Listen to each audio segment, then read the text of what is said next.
Hola amigas y amigos, muy buenos días, tardes o noches, dependiendo la hora en la que estén viendo este video. Gracias por sintonizarnos aquí en este su canal, Izquierda 4T, aquí con la sección El libro Gracias de nuestro presidente Andrés Manuel López Obrador. Primero que nada quiero agradecerles por el video pasado de la primera parte.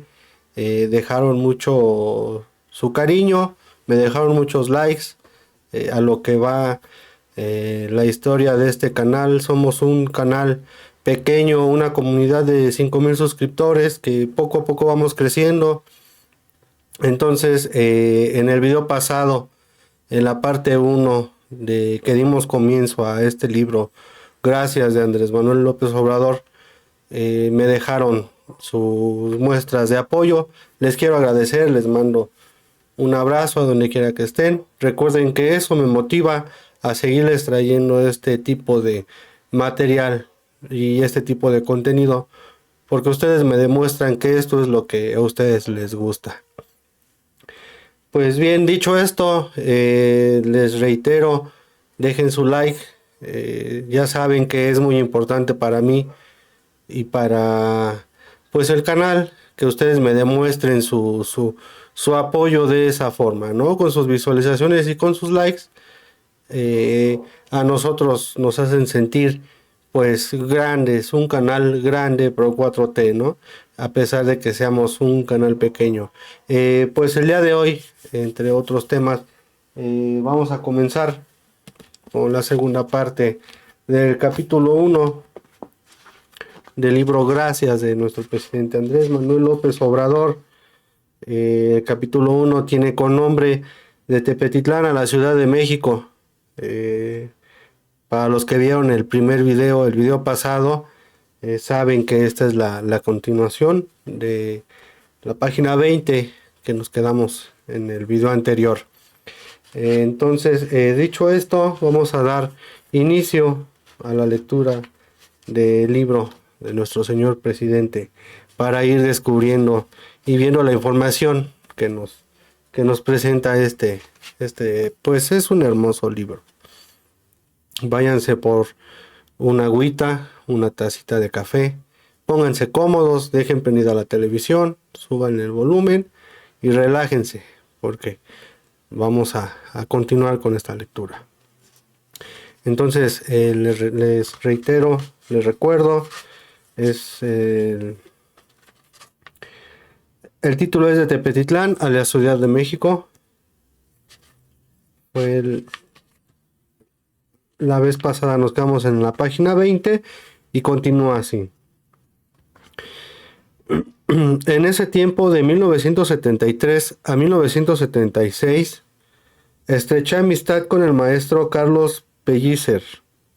Era un hombre grande en toda la extensión de la palabra. Se trataba de un escritor consagrado al que Gabriela Mistral había distinguido llamándolo el poeta de América. Entre sus muchas aportaciones al arte y la cultura, fundó, en la época del gobernador Francisco Santamaría, el Museo Arqueológico de Tabasco. Sobre la creación de este museo hay una anécdota graciosa pero importante. El 28 de abril de 1952, el maestro Pellicer le escribe al gobernador Santamaría y en un tono de sutil reproche le dijo que, como no había dinero para terminar los 4 salones faltantes y concluir el museo a fines de junio, había decidido regresar a la Ciudad de México, en el entendido de que, tan pronto como ustedes se recuperen económicamente, yo volveré con la alegría que he demostrado a ponerme al frente de la organización de nuestro hermoso museo.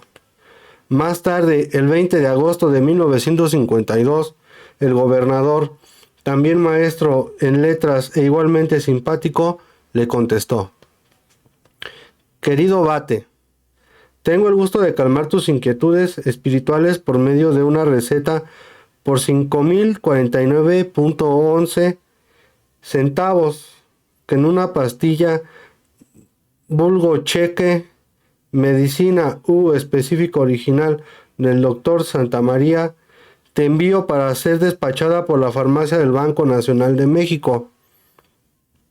Espero tu recuperación y pronto retorno. Abrazote afectuosamente para que cesen tus lágrimas, diviertas que no nos rajamos. Poco después, Pellicer consiguió trasladar las esculturas monumentales olmecas de la venta. Huimanguillo, Tabasco, para inaugurar el 4 de marzo de 1958 en un terreno de 8 hectáreas. A la orilla de la laguna de las Ilusiones de Villahermosa, uno de los más espléndidos y originales museos del mundo. Casi al mismo tiempo, creaba el Museo de Palenque, trabajo por el cual el arqueólogo Alberto Ruz le envió con una adjunta el pago de sus simbólicos honorarios de 1,473 pesos. Asimismo, participó en la fundación de otros museos como el de Tepoztlán, Morelos, el de su amiga Frida Kahlo, inaugurado en 1958, así como el Museo Regional de la Universidad de Sonora, en 1957. En esa ocasión, hallándose en Hermosillo, escribió el poema sobre la huelga de Cananea, ese que dice: Cananea, Cananea, de tus tiros partieron los primeros alientos de una aurora, que no ha dado a luz que necesito para decir, de pueblo en pueblo, que ya no hay tuberculosis producida por hambre, ni banquete de bodas de 110,000 pesos. Aun cuando el maestro Pellicer defendió el arte en libertad, no por consigna, siempre vinculó su labor intelectual y su obra creativa con la actividad política. En su juventud, en la época del maximato callista, fue activista en la campaña presidencial de José Vasconcelos. Participó en las brigadas internacionales que fueron a España a defender la República de la sublevación franquista. Se desempeñó por muchos años como presidente del Comité en Defensa y Solidaridad con el pueblo de Nicaragua durante la dictadura de Somoza y se manifestó y repartió volantes tras la llegada a la Ciudad de México del presidente John F. Kennedy en protesta por la invasión de Bahía de Cochinos en Cuba. En fin, cuando conocí al maestro Pellicer, yo estudiaba la preparatoria en Villahermosa, y él era un hombre talentoso y de probadas convicciones humanistas y literarias. Lo vi por primera vez en el antiguo Museo de Tabasco, ubicado en la Plaza de Armas. Vivía debajo de una escalera. Allí tenía su catre y una caja como buró. Lo recuerdo con su camisa de manta, guaraches, sombrero y lentes negros. El trato más cercano y constante lo tuvimos cuando me trasladé a la Ciudad de México para estudiar ciencias políticas en la UNAM. Contaré algunas de las muchas anécdotas que guardo de esos tiempos. En una Navidad fui a visitarlo a la calle de Sierra Nevada, en las lomas de Chapultepec. Y luego de hablar de asuntos políticos, de piezas arqueológicas que llenaban su casa, falsas o auténticas pero bellísimas, y del nacimiento que año con año montaba para disfrute de muchos. Me entregó, al despedirme de él, un rollito de billetes que fueron mi felicidad, porque en esos tiempos, como decíamos, traíamos hambre vieja, aunque no era mucho. El dinero alcanzó para invitar a Isodoro Pedrero, Totosaus, Eber Sánchez Alejandro, Carlos Serino Marín, David Izquierdo Mayo y otros amigos a comer gallina con rabadilla en los famosos caldos Zenón, ubicados cerca de la calle Violeta en la colonia Guerrero, donde vivíamos 80 jóvenes becados con hospedaje y periódica alimentación en la casa del estudiante tabasqueño. Tampoco podría olvidar la vez que lo acompañé a una entrevista con el ingeniero Leandro Rovirosa Wade, quien en ese entonces era secretario de Recursos Hidráulicos y posteriormente fue gobernador de Tabasco. La audiencia tenía como propósito conseguir que se hicieran bordos y muros para proteger de inundaciones al nuevo museo que estaba construyendo a la orilla del río Grijalva. En esa ocasión, por mi prudencia juvenil y radicalismo, cuestioné duramente al ingeniero Rovirosa por lo del plan Chontalpa. Sin embargo, el ingeniero Rovirosa, como gran ser humano que era, me tuvo paciencia, fue comprensivo y tolerante. ¿Cómo habría de serlo después cuando fui director del Centro Coordinador Indigenista Chontal durante su gobierno? A la salida de la oficina del ingeniero Rovirosa, en un tono serio y simulando enojo, el maestro Pellicer me expresó: a usted, don Andrés, porque así me decía, no lo vuelvo a traer estos acuerdos. Por esos tiempos hicimos un viaje inolvidable desde Villahermosa a las cascadas de Agua Azul, Chiapas, en compañía del periodista Julio César Javier Ruiz, conocido como el Pochitoque. En Tabasco es común que todos nos pongan apodo, y de Carlos Sebastián Hernández, director del Museo de Tabasco. En todo el camino fue risa y risa, carcajadas del maestro Pellicer, por las ocurrencias y la picardía tabasqueña de Julio César, quien manejaba su auto y llevaba la batuta de la conversación, aunque Carlos Sebastián le hacía segunda en el mismo tono. Pienso que nadie rompía mejor la solemnidad, real o fingida, que siempre caracterizó al maestro, y nadie lo ponía de tan buen humor como Julio César, con su ingenio y sus cuentos colorados.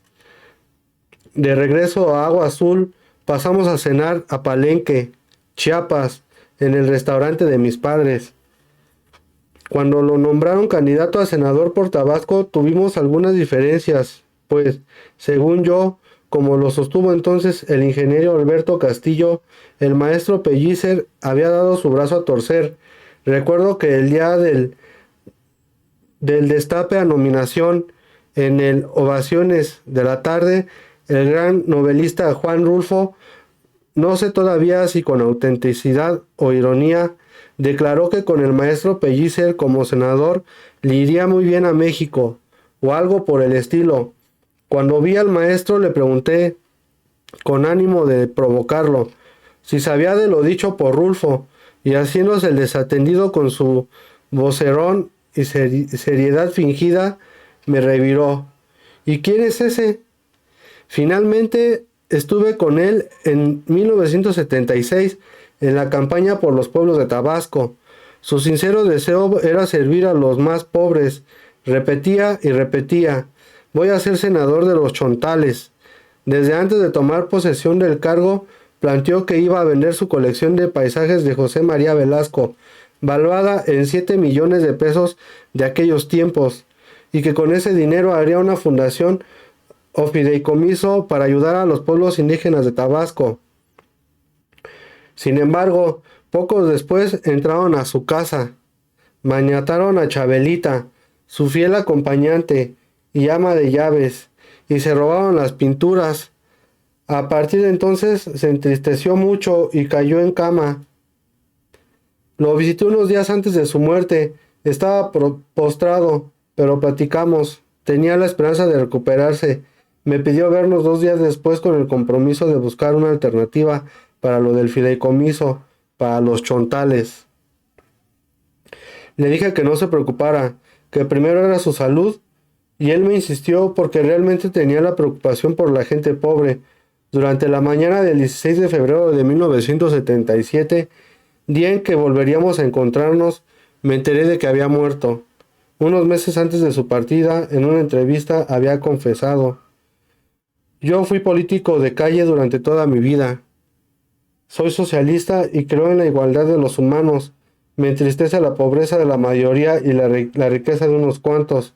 Pienso que poco a poco el mundo entero y por supuesto México alcanzarán la justicia.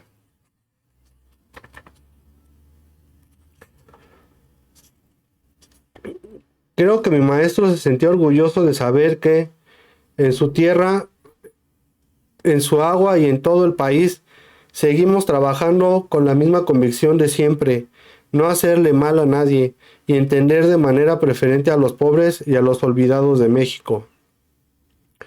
Más tarde, el ingeniero Rivorosa se convirtió en gobernador de Tabasco. Al iniciar su gobierno en 1977, me recomendó como director del Centro Coordinador Indigenista Chontal.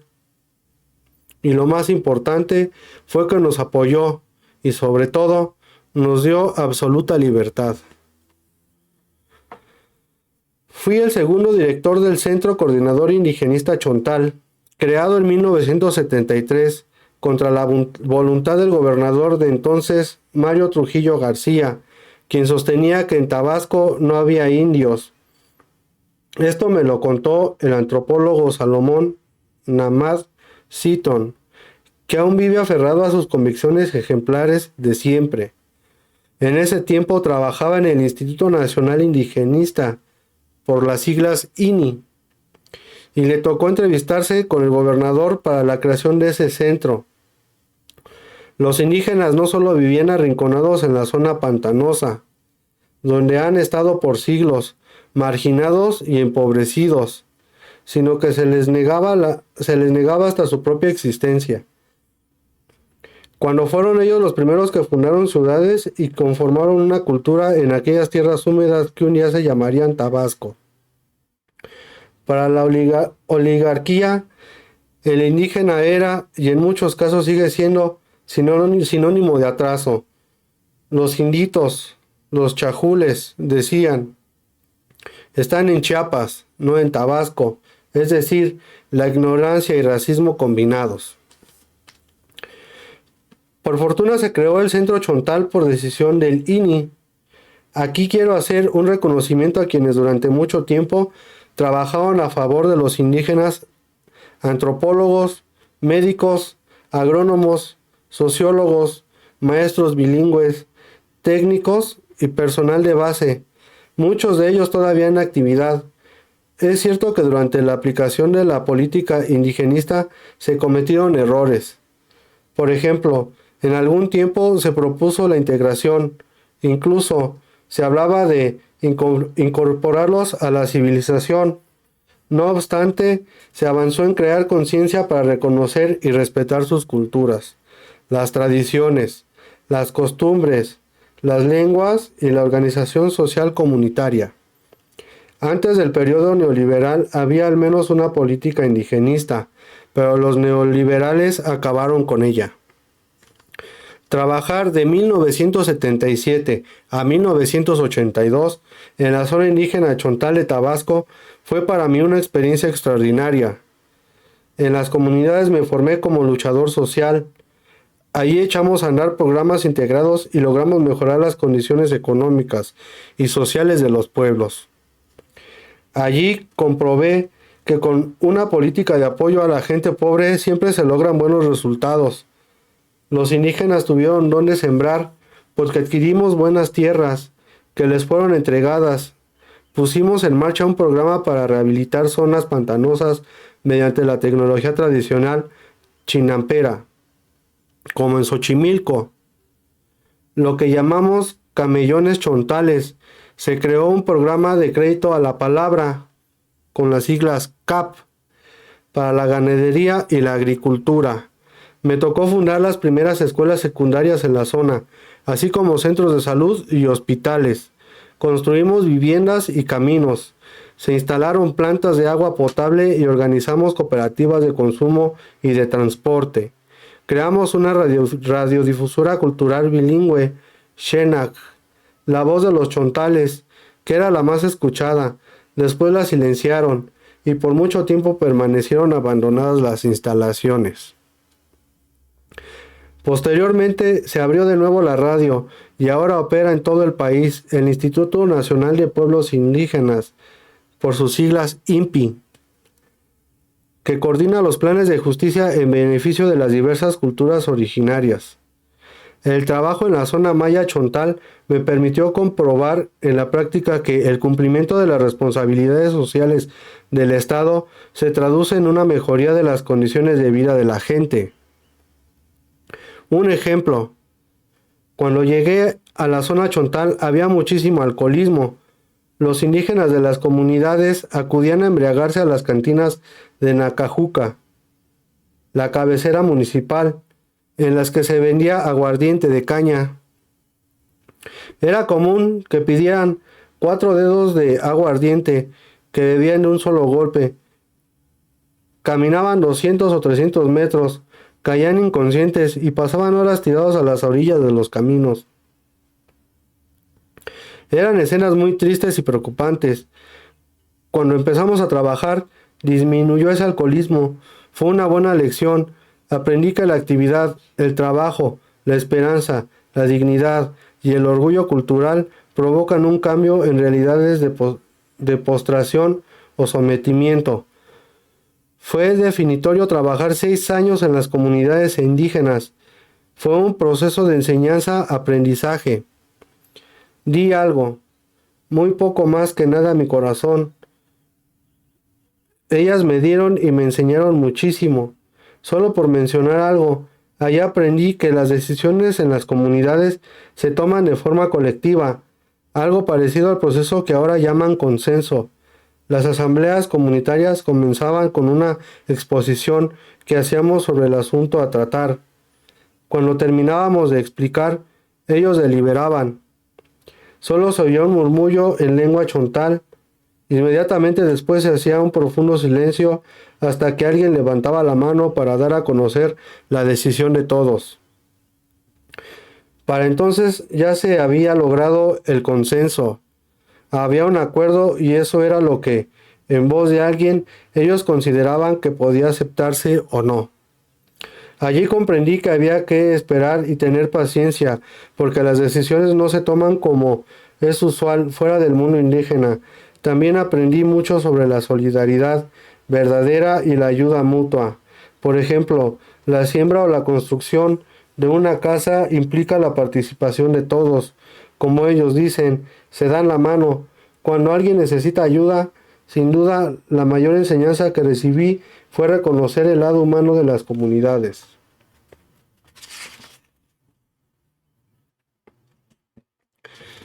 Me tocó ver cómo un indígena de Oxicaque se cortó el pie de un machetazo, y como en ese pueblo aún no había un centro de salud ni existía un camino, tuvieron que llevarlo en hamaca hasta Nacajuca.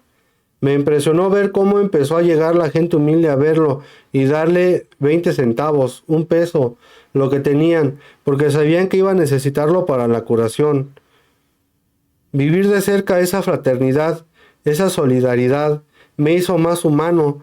No solo cuenta la teoría, lo que se aprende en los libros, sino también lo que puede enseñar la gente del pueblo. Mi trabajo en las comunidades indígenas, viviendo entre los pobres, conociendo de cerca esa realidad, explica en buena medida de qué soy. En ese tiempo me visitaron y conocí a 2 verdaderos especialistas en antropología y ciencias sociales, Rodolfo Esteban Hagen y Guillermo Bonfil Batalla.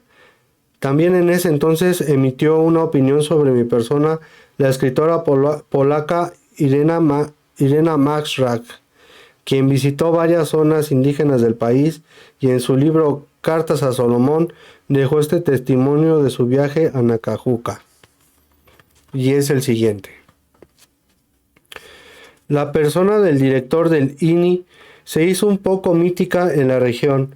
Todos saben que se le puede encontrar en su oficina solo entre las 7 y 8 de la mañana. Después sale para supervisar las actividades en el campo. Tuve la oportunidad de observar el ritual de su trabajo. Estaba sentado en su despacho en medio de una multitud y así atendía a las personas.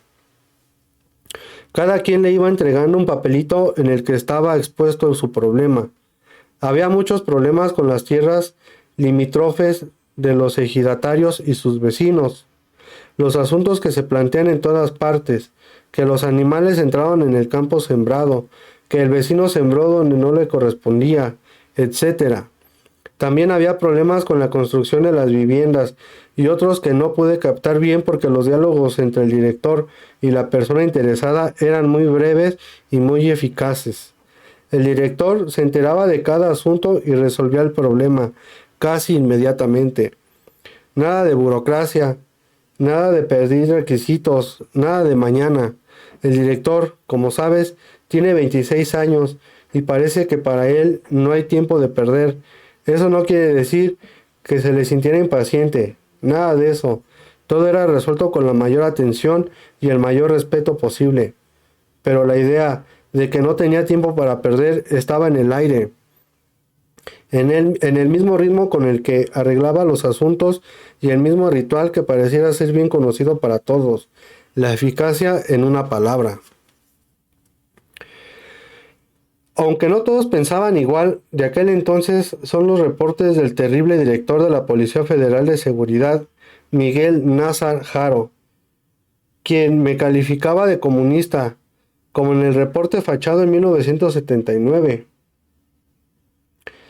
Cuando llegué a la presidencia y se nombró director general del Archivo General de la Nación al historiador Carlos Ruiz Abreu, le solicité que me diera el gusto de poseer mi expediente y ya lo tengo.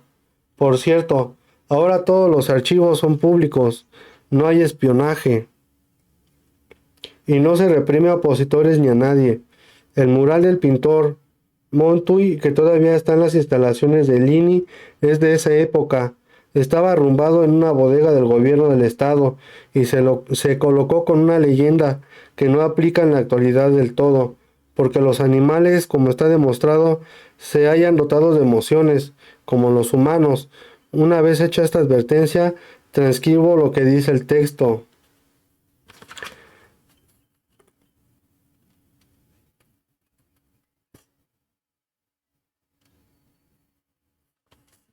Y este es el reporte que pidió Andrés Manuel López Obrador, su expediente que solicitó. A ver si lo alcanzamos a visualizar. Aquí no lo pone.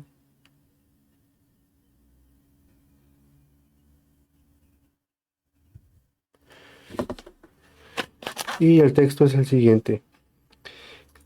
Quien tenga como aspiración ser un animal puede naturalmente dar la espalda a los dolores de la humanidad y trabajar en su propio provecho. En 1982, al final de mi trabajo en el INI, se resolvió la candidatura al gobierno de Tabasco. Dejaba el cargo el ingeniero Leandro Rovirosa y el candidato del Partido Revolucionario Institucional, PRI, a sucederlo era Enrique González Pradero.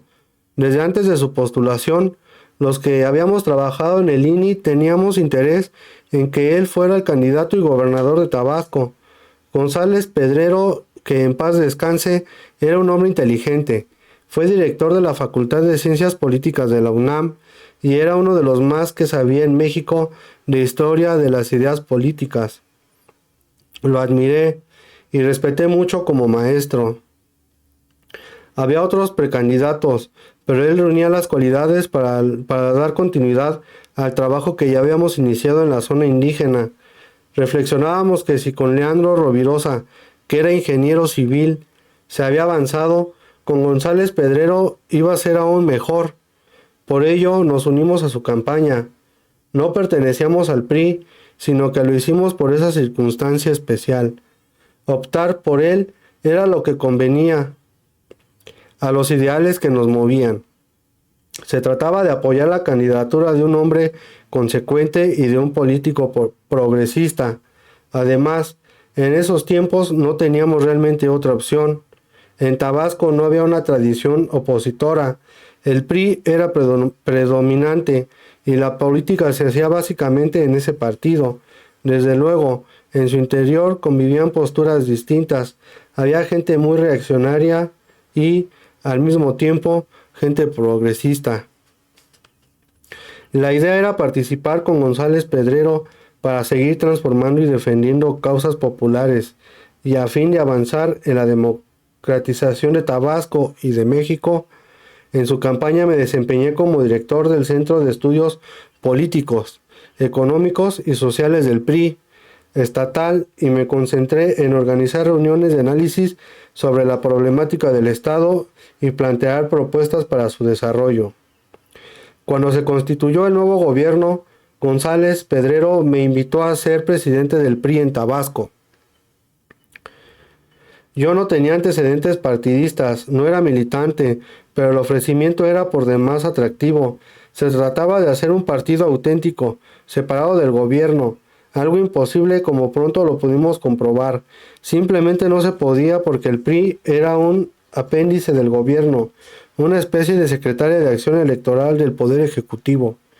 El partido desempeñaba un papel básico en épocas de elecciones porque se constituía en una maquinaria electoral que justificaba la llegada al gobierno, pero una vez constituido el gobierno en periodos interelectorales, el PRI entraba en una fase de inmovilismo y pasividad. Lo cierto es que acepté el cargo y me tomé en serio la tarea de renovar a ese partido. Muchos de los jóvenes que estaban en el INI, que tampoco tenían antecedentes partidistas, se incorporaron al PRI con la sola idea de intentar algo nuevo. El proceso fue muy interesante. En aquel tiempo el PRI tenía comités seleccionales en colonias y pueblos, pero en cuanto a su dependencia del gobierno, los dirigentes eran nombrados por funcionarios estatales y por los presidentes municipales. Por eso nos propusimos cambiar esas prácticas y decidimos que los dirigentes tenían que ser nombrados en asambleas democráticas. Permítanme un momento, por favor. Bien, continuamos.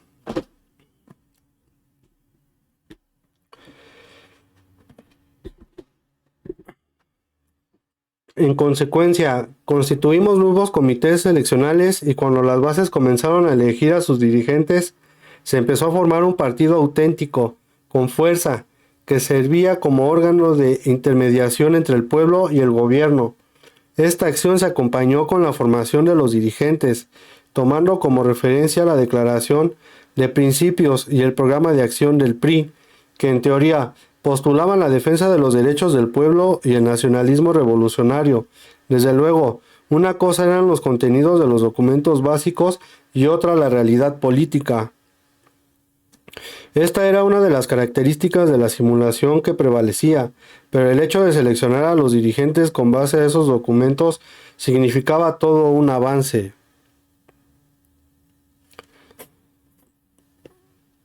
La formación de dirigentes seccionales y sus tareas a favor de la organización de la gente, la gestión, el seguimiento del ejercicio del presupuesto de los gobiernos municipales generaron conflictos y apareció la lucha de intereses. Los alcaldes se sintieron vigilados porque el PRI se había convertido en un contrapeso del gobierno, en una organización que defendía a la gente y que vigilaba el buen uso de los recursos públicos.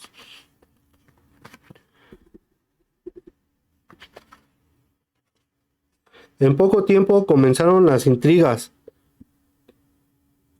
hasta que nos aislaron por completo. El ensayo duró 7 meses. Había entrado a la presidencia del PRI en febrero de 1983 y para septiembre se había desatado la crisis. El gobernador se convocó a una reunión con los presidentes municipales. Su propósito, dijo, era escuchar los puntos de vista de ellos y el mío. En estas circunstancias,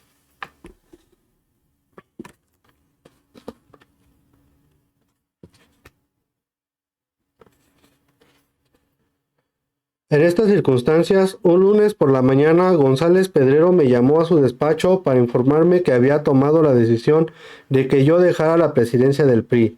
Me propuso el puesto de oficial mayor del gobierno del estado. Mi respuesta fue el silencio.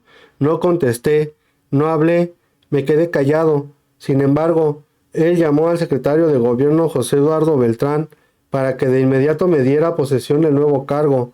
Momentos después, se verificó una junta con los directores de esa dependencia en la que se anunció mi nombramiento. Cuando me tocó hablar, pregunté, ¿quién sabe más de esto? Nadie quería contestarme, de modo que insistí. ¿Quién de ustedes sabe más de administración para que se haga cargo de la oficina mientras vuelvo? Alguien mencionó al contador Guillermo Priego de WIT, el director administrativo.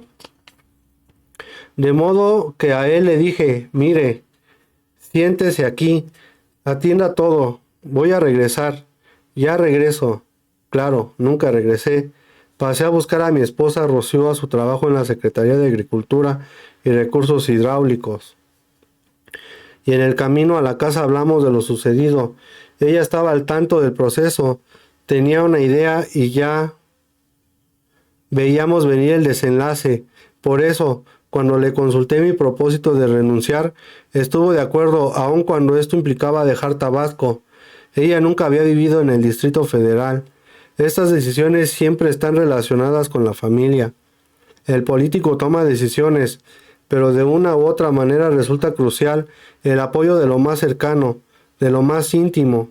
Por fortuna, yo siempre conté con el apoyo de mis padres, desde luego con el de Rocío, y en los últimos tiempos con el de mis hijos y el de Beatriz.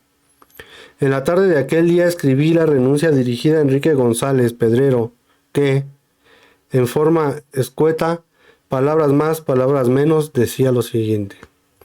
Ciudadano gobernador, desde siempre he dedicado mi trabajo a servir a las mayorías.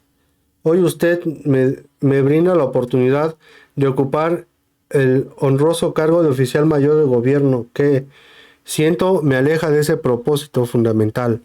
En consecuencia, le estoy presentando mi renuncia con carácter de irrevocable. A la mañana del día siguiente la entregué y la hice pública. Esta es una de las decisiones más importantes que he tomado en la vida. Haberme quedado como oficial mayor habría significado tomar un camino opuesto al que seguí. Tuve que escoger entre mis convicciones y la situación personal, la comodidad, la seguridad del trabajo, la posibilidad del ascenso y el desarrollo de una carrera política convencional. Fue una ruptura, pero actué de manera consecuente. Y con el tiempo sé que la decisión fue acertada. Dicho sea de paso, mucha gente que no me reconoce piensa que, como estuve en el PRI, soy igual que los demás, pero no. Tengo mi propia historia. No soy un político tradicional, y aunque fui dirigente del PRI, busqué la democracia y fui consecuente. Por eso no tengo nada de qué avergonzarme. Pues bien, amigas y amigos, como ven, estas hojas que acabamos de leer, nos quedamos en la página 30 para terminar este capítulo y seguir con el capítulo 2, que es el dirigente del PRD. Nos faltan alrededor de 10 hojas. Este es el capítulo que sigue. Ahora déjenme ver si se los puedo mostrar.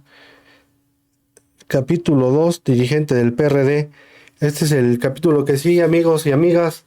Pues como vieron la información de estas páginas que acabamos de leer del libro Gracias de Andrés Manuel López Obrador, pues en mi opinión, como él dice, pues sí pertenecía al PRI, pero pues no somos iguales, ¿no? El presidente Andrés Manuel López Obrador perteneció al PRI, pero para dar inicio a su lucha, a sus convicciones, a lo que lo llevaría a quedar como el presidente de México de la actualidad, que pues ya se nos va, pero para mí en lo personal, pues es uno de los mejores presidentes de México. Me enorgullece mucho ser mexicano y vivir en este tiempo en el que el presidente Andrés Manuel López Obrador, gracias a sus convicciones, a todo lo que llegó a suceder durante su adolescencia en la universidad, y lo llevó a ir construyendo esta lucha que pues todos conocemos. Pues espero les haya gustado la lectura. Les quiero pedir también una disculpa porque les había prometido un video diario sobre esta lectura, pero por cuestiones personales se me complicó un poco. Entonces la dinámica va a ser subir cada 2 días. Espero contar con su apoyo, como lo hicieron en el primer video. Recuerden, dejen su like, Si están orgullosos de pertenecer a la Pro 4T, dejen su like. Si creen que Andrés Manuel López Obrador es el mejor presidente de México, dejen su like. Si les gustaría la siguiente parte, dejen su like. El chiste es de que me demuestren su cariño dejando su like. Les espero les haya gustado la información. Ya no les quito más de su tiempo. Creo que ya son 40 minutos. Yo entiendo que tienen cosas que hacer. Y les quiero agradecer por todo el apoyo que recibió el video anterior. Como les dije desde un principio, cuídense mucho. Nos estamos viendo en el próximo video con la tercera parte para terminar con el capítulo 1 y comenzar con el capítulo 2, que es el siguiente capítulo, y probablemente pues ya comencemos a adentrarnos a la información que va a decirnos lo que no puede mencionar en las mañaneras. Pues bien, ya no les quito más su tiempo. Muchas gracias, que estén muy bien, cuídense mucho, les mando un abrazo y que viva la 4T.